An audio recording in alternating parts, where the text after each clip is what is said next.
안녕하세요 여러분, 한이재미 배정선 선생님입니다. 52회 토픽2 기출문제 풀이 읽기 4번째 시간이에요. 오늘은 16번부터 18번까지 문제, 빈칸에 들어갈 내용으로 알맞은 것을 찾는 것 한번 해보도록 하겠습니다. 자, 그럼 시작할까요?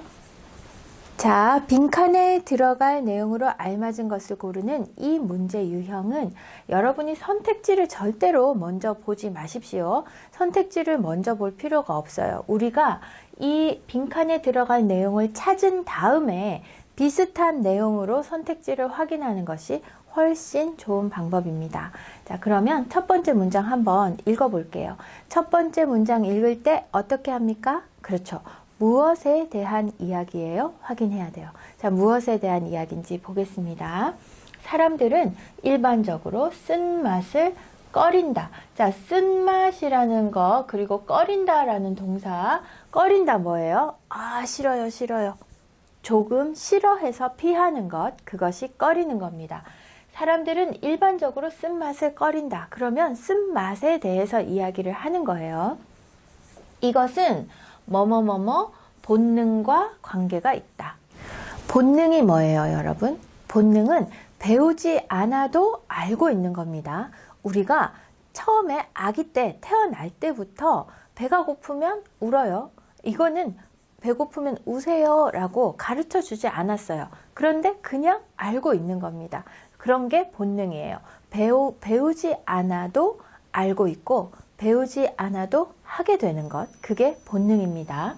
자, 그러면 이것은 어떠한 본능과 관계가 있다. 그래서 우리는 이제 왜 사람들이 쓴맛을 꺼리는가, 왜 사람들이 쓴맛을 싫어하는가, 그것은 어떤 본능 때문이지? 라는 요거를 찾아야 해요. 자, 이 빈칸에 들어가야 할 내용들이 분명히 이 글 안에 나옵니다. 여러분은 찾아야 합니다. 무조건 생각해내는 것이 아니고 글 속에서 찾아봅시다. 식물 중에는 독성이 있어 몸에 해로운 것들이 있다. 먹으면 죽는 식물들이 꽤 있어요. 그죠? 그래서 독성이 있어서 몸에 해로운 거 반대는 이로운 거예요. 좋지 않은 거, 나쁜 거 하고 똑같은 뜻입니다. 몸에 나쁜 것들이 있다. 그런데 이런 독이 있는 식물은 보통 쓴맛이 난다. 몸에 해로운 것, 쓴맛. 네. 몸에 해로운 것들은 보통 쓴맛이 난다네요. 따라서 사람들은 무의식적인 게 뭐예요? 아, 내가 이렇게 생각해야지, 이렇게 행동해야지. 이거는 의식적인 거예요. 그럼 무의식적인 거는 생각하지 않아도 하는 거예요. 그죠? 생각하지 않고 하는 것이 무의식적입니다. 그럼 뭐예요? 본능하고 무의식하고는 비슷하네요. 그죠? 자, 그럼 요 근처에서 잘 봐야 됩니다. 사람들은 무의식적으로 쓴맛이 나는 것을 위험하다고 여기고 이를 거부하게 된다. 자, 쓴맛이 나는 거 위험해요. 나한테 나빠요. 그러니까 거부해요. 꺼려요. 자, 위험한 것을 거부한다. 무의식적으로 위험한 것을 거부해요. 우리는 배우지 않았지만 무의식적으로 이거 나한테 나쁜 거 아니야? 안 먹어. 이렇게 되는 거죠. 자, 그래서 위험하다, 거부하다 이런 것들이 요 안에 들어가야 합니다. 네. 그거는 무의식적이에요. 배우지 않았지만 아는 거예요. 본능하고 비슷해요. 자, 그러면 지나친 과식을 피하다 아니죠. 자신의 몸을 보호하려고 맛 없는 음식을 멀리한다. 입맛이 변하는 것을 막는다. 뭐예요, 여러분? 자신의 몸을 보호하는 거예요. 위험한 것을 싫어하는 거, 위험한 것을 하지 않는 거. 결국은 다르게 이야기하면 내 몸을 보호하는 거죠. 그죠? 그래서 여러분 여기에 들어갈 내용을 먼저 찾은 다음에 선택지를 보세요. 그렇게 해야 훨씬 더 쉽게 문제를 풀 수 있습니다. 자, 그러면 17번 문제 볼게요. 17번 문제 보겠습니다. 대화를 원활하게 하기 위해서는 상대방에게 내가 그의 말을 잘 듣고 있다는 느낌을 주어야 한다.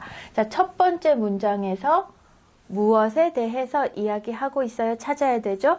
자, 무엇에 대해서 이야기합니까? 대화.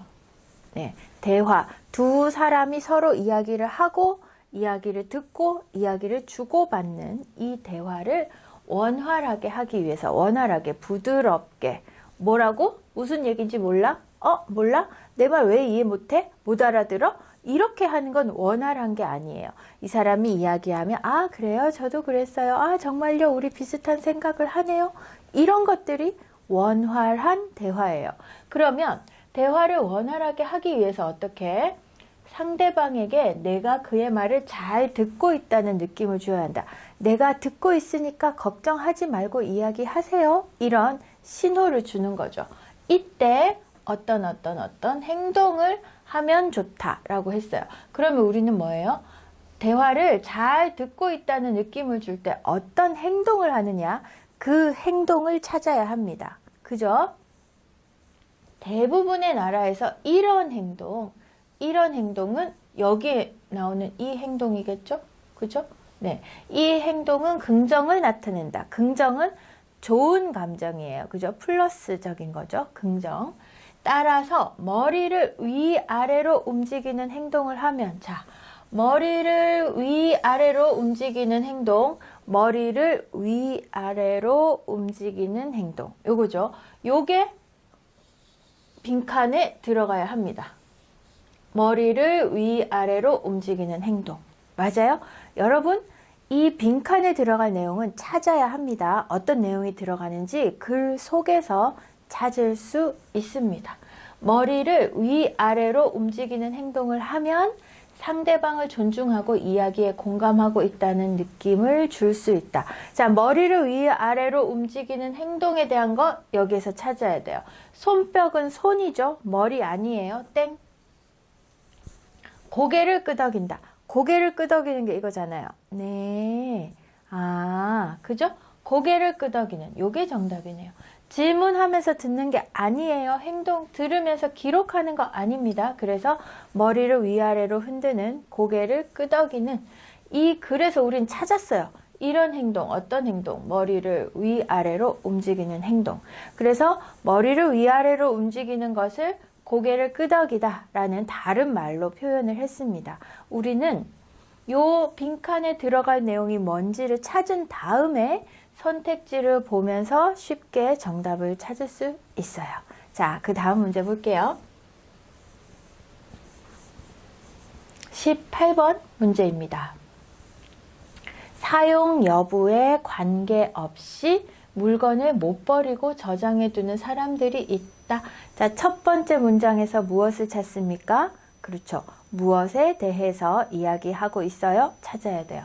자, 사람들이 있다. 주어 찾아야죠. 사람들이 있다. 어떤 사람들? 물건을 못 버리고 저장해 두는 사람들. 모두 모아놓아요. 물건을 버리지 못해요. 그런 사람들.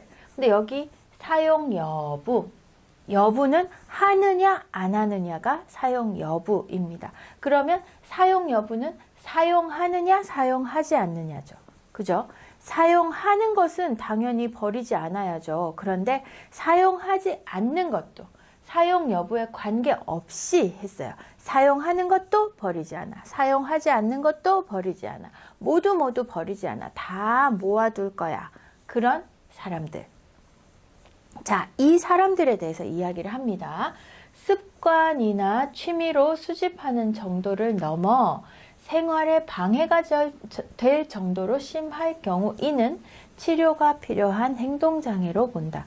정말로 생활에 방해가 될 정도로 내가 잘 곳이 없는데도 물건을 많이 모아두는 그런 사람들이 있습니다. 가끔 있어요. 자, 연구에 따르면 아직 이 빈칸이 안 나왔으니까 우리는 계속 쭉 읽어보는 거죠. 연구에 따르면 주변 사람들에게 사랑을 충분히 받지 못한 사람이 물건에 지나치게 집착한다고 한다. 주변 사람들에게 사랑을 받지 못해서 물건을 소중하게 생각하는 거예요. 네, 물건을 다 이렇게 버리지 못하고 다 놔두는 그런 게 생긴다고 합니다. 따라서 인간관계에서 안정을 찾으면 행동은 사라진다. 어떤 행동? 요거죠? 사용 여부에 관계없이 물건을 못 버리고 저장해 두는 행동, 또는 물건에 지나치게 집착하는 행동, 다 괜찮습니다. 어쨌든 뭐예요? 물건을 버리지 못하고 다 모으는 그 행동이, 그런 의미의 말이 여기에 들어가야 합니다. 물건을 버리지 않는다도 괜찮겠죠? 또 물건을 다 모은다도 괜찮겠죠? 물건에 지나치게 집착하는 것도 괜찮아요. 그런 의미의 말이 선택지에 있으면 그건 정답입니다. 자, 사람을 피한다? 아니에요. 물건에 대한 이야기예요. 불필요한 물건들을 산다? 사는 게 아니고 뭐예요? 버리지 못하는 거예요. 물건들을 집에 쌓아둔다. 집에 쌓아두니까 버리는 거 아니죠. 버리지 못하고 가지고 있는 거 맞죠? 쓰레기를 버린다. 쓰레기 버리는 거 아닙니다. 자, 물건을 다 모아놓는 거, 버리지 못하는 거에 대한 이야기니까 정답은 3번이 되겠습니다. 자, 이렇게 해서 오늘 빈칸에 들어갈 내용으로 알맞은 거 찾는 문제 해봤는데요. 여러분, 이 문제 같은 경우에 선택지를 미리 읽고 그리고 지문을 읽으면 조금 더 어려울 수 있어요. 그러니까 지문에 집중하십시오. 지문에 집중하면서 빈칸에 들어가야 할 내용을 찾은 다음 그리고 선택지를 보세요. 내가 생각했던 것과 비슷한 표현, 물론 똑같지 않습니다. 하지만 의미가 비슷한 것을 찾으면 여러분 정답 쉽게 찾을 수 있을 거라고 생각을 합니다. 자, 그러면 오늘도 정말 수고 많았습니다. 다음 시간에 만나요.